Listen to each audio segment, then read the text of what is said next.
प्राय स्वर्गलोक की परियों की कल्पना सबको लुभाती आई है। परियों की कहानी पुराने जमाने की दादी नानी खूब सुनाती थी। आज वही टीवी के माध्यम से बच्चों को आकर्षित करती आई है। तो आज हम भी आपको ले चलते हैं उस परीलोक में। आज परीलोक में सब छोटी छोटी परियों में हलचल मची हुई है, क्योंकि स्वर्ग की परी माँ, रानी परी और बालवीर उन सबको कुछ बताए बिना सुबह ही उनके उठने से पहले कहीं चले गए हैं और दोपहर हो गई है, अब तक वो आए नहीं। शाम होने को है। इतने में ही दोनों परियां और बालवीर वापस आते हैं और सब छोटी छोटी परियां उनको घेर लेती हैं। अब आगे देखते हैं क्या होता है।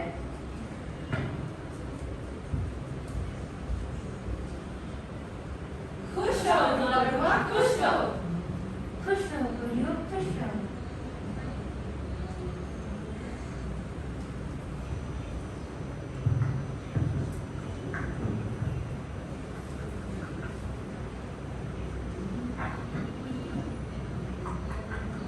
है रही पधार परी रानी।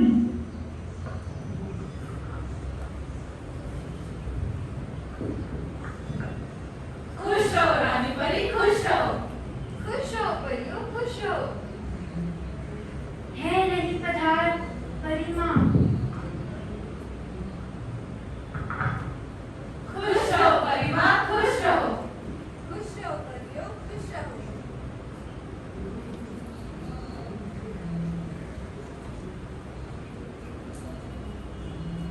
मोनपरी, अरे मोनपरी, तुम क्या कहना चाहती हो? ओफो, मोनपरी कहना चाहती है कि बालवीर कहाँ है? मैं यहाँ हूँ। खुश रहो बालवीर, खुश रहो। खुश रहो परियों, खुश रहो। परी माँ, आप हमें छोड़कर कहाँ चली गई थी? अयो रानी परी माँ, आप सबको ढूंढते ढूंढते हम धूप में इतना घूमा कि हम तो थक गया। हाँ परी रानी, आप सबको ढूंढते ढूंढते हम पागल हो गए। ओफो, परी माँ, आपने तो हमें कहा था कि आप हमें कहीं भी छोड़ के नहीं जाओगे, जब भी बाहर जाओगे हमें साथ लेके जाओगे, लेकिन आपने तो हमें साथ ले ही कहीं नहीं गए। अच्छा, सॉरी मेरी परियों, आज हमारी वजह से आप लोग को इतनी परेशानी हुई। ओफो, अरे आप लोगों को पीछे छोड़ के जाने का कोई इरादा नहीं था, मगर हमें सुबह जल्दी जाना था और आप सब सोई हुई थी। हमें भी एकदम समय पर ही खबर मिली कि आज सिद्धलोक में ऋषभ प्रभु से लेकर प्रभु महावीर तक 24 दिन भर में अपने नाम को सार्थक सिद्ध करने की प्रतियोगिता है। हाँ, हम वही देखने के लिए गए थे और वहाँ पे जाने के बाद देखा कि प्रोग्राम तो शुरू हो चुका था। यदि आप लोगों के उठने का इंतजार करते तो हमें और ज्यादा देरी हो जाती। अच्छा, गए थे देखने प्रोग्राम। कैसा था प्रोग्राम?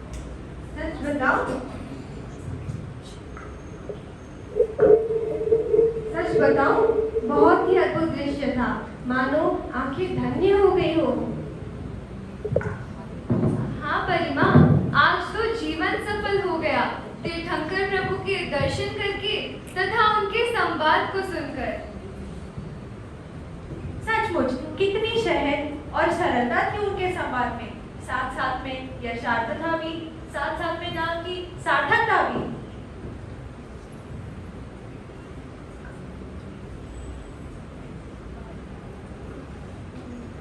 हाँ, पूर्व काल में जो व्यक्तियों के नाम रखे जाते थे वो बहुत ही सार्थक होते थे, पर आजकल के नाम में भी फैशन है, ट्रेंड है।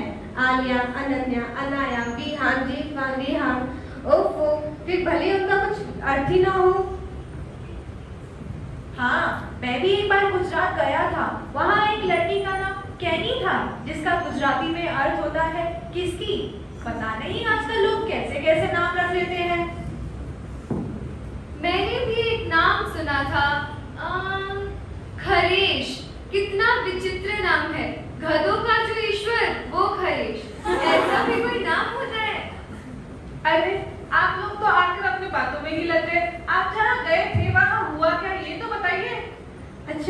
सुनो भटकाती परी। सबसे पहले प्रभु ऋषभ के नाम की कहानी। जब वह अपनी माता के गर्भ में आए थे तब उनकी माता ने सबसे पहला स्वप्न ऋषभ का देखा था और उनके उरु प्रदेश में भी ऋषभ का ही चिन्ह था। इसलिए उनके पिता नामी राजा ने उनका नाम ऋषभ रख दिया, किंतु उच्चारण की सरलता की दृष्टि से उनका नाम ऋषभ हो गया। परी माँ, मैंने सुना है कि मैंने सुना है कि भगवान ऋषभ बहुत ही शक्तिशाली एवं अतुल पराक्रमी थे। बड़ी माँ, मैंने सुना है कि कोई दूसरे तीर्थंकर कोई अजीब प्रभु थे। अरे नहीं तिरंगपरी, अजीब प्रभु नहीं, अजित प्रभु। ओफो। परिमा, अजीत प्रभु की कहानी तो मुझे भी आती है, मैं बताऊं क्या? बताओ। प्रभु जब माता के गर्भ में आए उससे पहले उनकी माता उनके पिता राजा अजीतशत्रु से कभी ध्रुव की रानी नहीं जीते, पर मानो प्रभु के गर्भ में आने के बाद वो इतने अजय बन गए कि राजा अजीतशत्रु भी मानने लगे कि उनको कोई नहीं हरा सकता, अतः उनका नाम अजीत रखा गया। अरे वाह, तुम्हें ये कैसे पता है? रानी परी ने ही हमें एक बार बताया था। अजित प्रभु का नाम लेकर कोई कुछ भी कार्य करता है तो उसमें वो जरूर विजय होता है। तब तो हम भी रोज अजित प्रभु का नाम लेंगे। ओम अजिताय नमः। ओम अजिताय नमः। परिमा, मेरे मन में एक प्रश्न उठ रहा है। क्या तीसरे भगवान को क्या दूसरा नाम देना असंभव हो गया था, जो उनका नाम संभव कुमार रखा गया? नहीं, ऐसी बात नहीं है। रानी परी, तुम बताओ उनका नाम संभव क्यों रखा गया? हमारे तीसरे तीर्थंकर का नाम संभव कुमार इसलिए है क्योंकि उनका नाम लेते ही असंभव कार्य भी संभव हो जाते हैं। जब उनका जन्म हुआ और नामकरण के अवसर पर उनके पिताजी ने बताया कि उस वर्ष राज्य में जो फसल हुई वो इतिहास की सबसे ज्यादा फसल थी, जो कि असामान्य और असंभव थी, मगर प्रभु के गर्भ में आने से ही संभव हुई, इसलिए उनका नाम संभव कुमार रखा गया। अरे नटखट परी, डुबा, तुम लोग भी ध्यान से सुनो।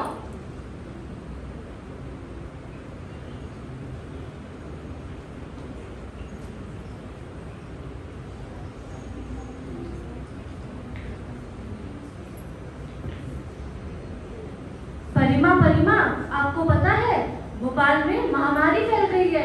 सब और अशांति ही अशांति है। मुझे तो डर लग रहा है कि कहीं ये महामारी पूरे भारत में ना फैल जाए।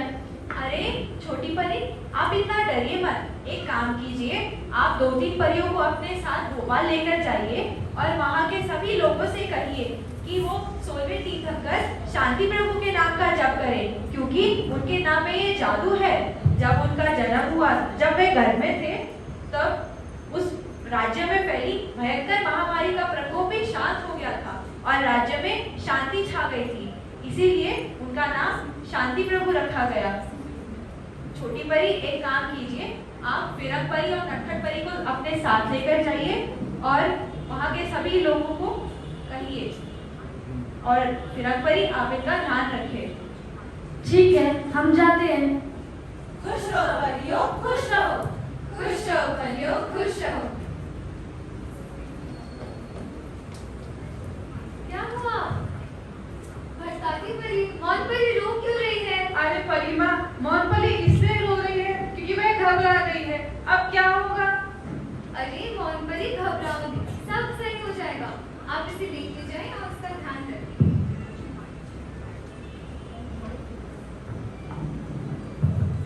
परिमा, रानी परी, मेरे मन में एक सवाल आया है कि भटक गए फिर से भटकाती परी। अरे हाँ, मेरे मन में एक सवाल आया है, सारे पुरुष ही क्यों तीर्थंकर बनते हैं, महिलाएं क्यों नहीं? ऐसा क्यों होता है? अरे नहीं भटकाती परी, ऐसा बिल्कुल नहीं है। हमारी 19वीं तीर्थंकर मल्लीनाथ स्त्री ही है। वे नारी जाति के गौरव है। जब उनका नामकरण हो रहा था, जब वे माता के गर्भ में आए, तब उनकी माता को मल्लिका पुष्पों की ही राया पर सोने व बैठने का दोहद हुआ, अतः उनका नाम मल्ली कुमारी रखा गया। अच्छा,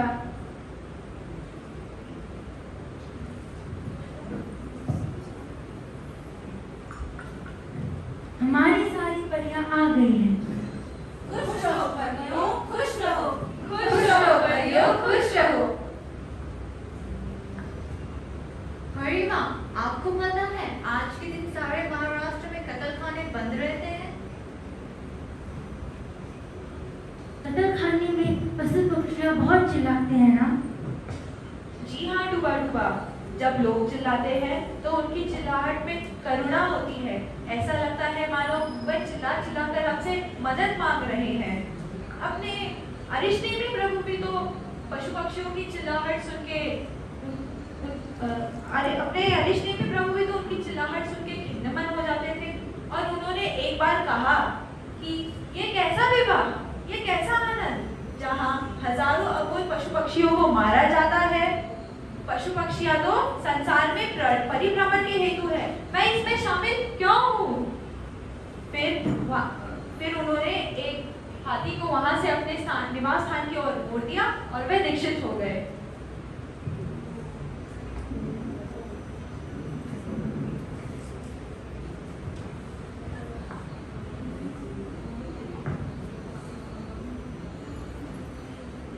परंतु अरिष्टेमी का नामकरण कैसे हुआ? अरिष्टनेमी जब अपनी माँ के गर्भ में आए थे, तब उनकी माँ ने स्वप्न में एक अरिरत्नमय नेमी को उछलते हुए देखा, अतः उनका नाम अरिष्टनेमी रखा गया। परिमा, भयंकर परी मुंबई में एडीपी विद्यालय के बच्चों को खूब परेशान कर रही है। आप जल्दी से बालवीर को भेज दो। अरे नहीं नटखट परी, इतनी सी बात के लिए बालवीर को क्यों परेशान करना। आप वहां जाइए और वहां के बच्चों से उपसर्ग स्तोत्र का पाठ करवाइए। उससे सारे उपसर्ग टल जाएंगे, क्योंकि उसमें भगवान पार्श्वनाथ की स्तुति है। ठीक है, हम थोड़ी देर में चले जाएंगे।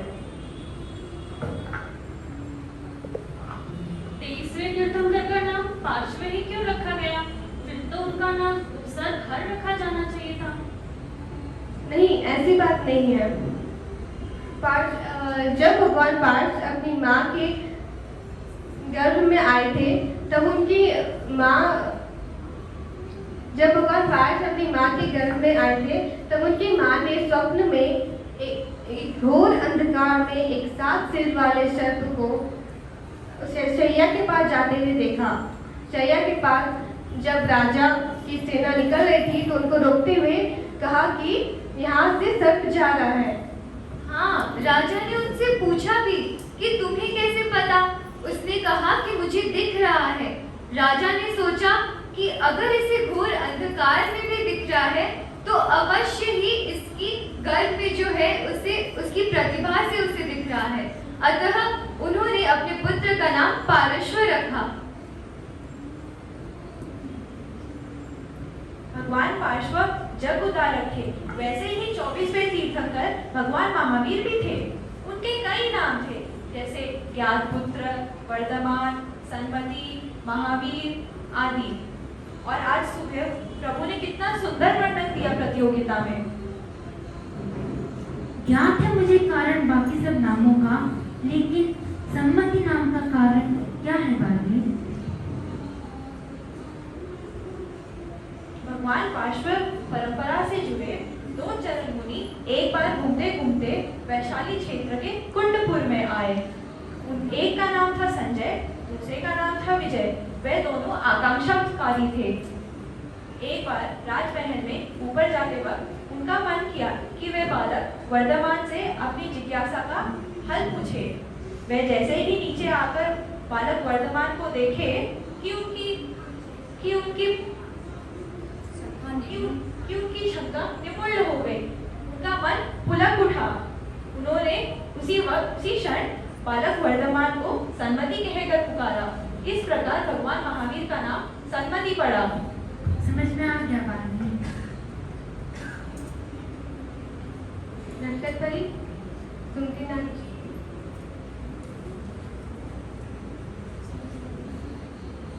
अब फिरंग परी अपनी जिज्ञासा दिखाती है।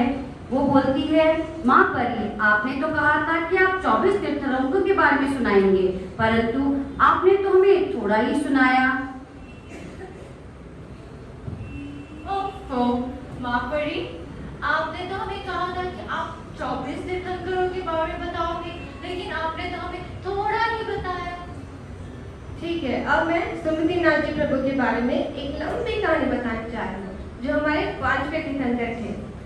तो ऐसा हुआ था कि सुमति नाथ जी जब अपनी माँ के गर्भ में आए, तब उनकी माँ की सोचने की क्षमता अधिकांश रूप में बढ़ गई थी। सुमति नाथ जी को अगर कोई स्मरण भी कर ले तो कहा जाता है कि उसकी बौद्धिक क्षमता तीव्र रूप से बढ़ जाती है। एक बार जब वो उनकी माँ के गर्भ में थे, उन्हीं दिनों उस गांव में एक सेठ रहता था। सेठ की 2 पत्नियां थी, एक के पुत्र था और एक की कोई संतान नहीं थी। अचानक सेठ जी का देहावसान हो गया और दोनों पत्नियां संपत्ति के लिए अपना अधिकार जताने लगी। तब बच्चे को ये समझ नहीं आता कि उसकी असली माँ कौन है। ये विवाद राजा मेघ के पास पहुंचा। तब राजा मेघ को ये निर्णय लेना मुश्किल हो गया था कि उसकी असली माँ कौन है। तो रानी ने कहा कि ये तो महिलाओं का विवाद है, ये तो हम ही सुलझा देंगे। रानी ने अपनी सूझबूझ से दोनों महिलाओं को पूछा। दोनों महिला को कहा कि पुत्र तो एक है और तुम 2 हो, तो क्यों ना पुत्र को 2 हिस्से में बांट दिया जाए मार के। तो फिर जो असली माँ नहीं थी, उसने सोचा कि ठीक है, इसको मार देते हैं, मेरा क्या ही जाएगा, और ये जो दूसरी है वो भी मेरी जैसी हो जाएगी। पर जो असली माँ थी, उसने सोचा नहीं, ये ठीक नहीं है। पुत्र मरा हुआ देखूं, इससे अच्छा तो वो अपनी सौतेली माँ के पास ही रह जाए, कम से कम वो जिंदा तो रहेगा, मैं उसे देख के दूर से ही खुश हो जाऊंगी। तो असली माँ ने कहा कि रानी माँ, ये मैं ही छूटी हूँ और ये बच्चा इसका है, इसे ही सौंप दो। तुरंत रानी ने निर्णय लिया कि जो असली माँ, कोई भी माँ होती है, वो अपने बच्चे को कभी मरा हुआ नहीं देख सकती। तो उसने कहा कि यही असली माँ है, और जो झूठी माँ है उसको बोला गया कि सच सच बता दे, वरना तुझे दंड दिया जाएगा। तो उसने डर के मारे सब सच सच बता दिया। तो रानी की सूझबूझ और कौशलता का कारण था गर्भावस्था में पड़े बालक का प्रभाव, इसलिए उनका नाम सुमति नाथ रखा गया।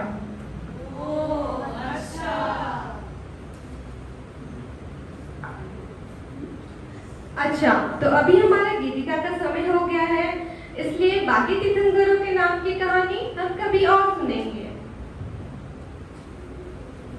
सुख में सुमर लो, दुख में सुमर लो, सुख में सुमर लो, दुख में सुमर लो, मंगल होगा जी मंगल होगा, मंगल होगा जी मंगल होगा। तन से सुमर लो, मन से सुमर लो, तन से सुमर लो, मन से सुमर लो, मंगल होगा जी मंगल। आप सभी सहभागी बन सकते हैं। मंगल होगा जी मंगल होगा, मंगल होगा जी मंगल होगा। ऋषभ अजित संभव अभिनंदन, सुमति पदम प्रभु प्यारे हैं। सरतम स्वाम सुपाविश चंद्र, सुविधि आंखों के तारे हैं। प्रातः सुमर लो, साय सुमर लो, प्रातः सुमर लो, साय सुमर लो, मंगल होगा जी मंगल होगा, मंगल होगा जी मंगल होगा। शीतल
खुशी जैन।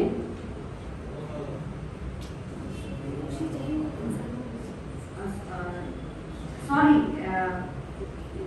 करीमा पूजा जैन। रानी परी खुशी बंसाली। बालवीर सौम्या भनोर। डूबा डूबा नक्षता चौरडिया। नीलपरी कृष्णा बोत्रा। फिरंगी परी साक्षी चौरडिया। अटकाती परी निकिता सिंघी। नटखट परी ध्रुति दुकड़। अटकाती परी पायल जैन। मौन परी सिद्धि नाहर। और हमारी सबसे छोटी परी अंशु जैन।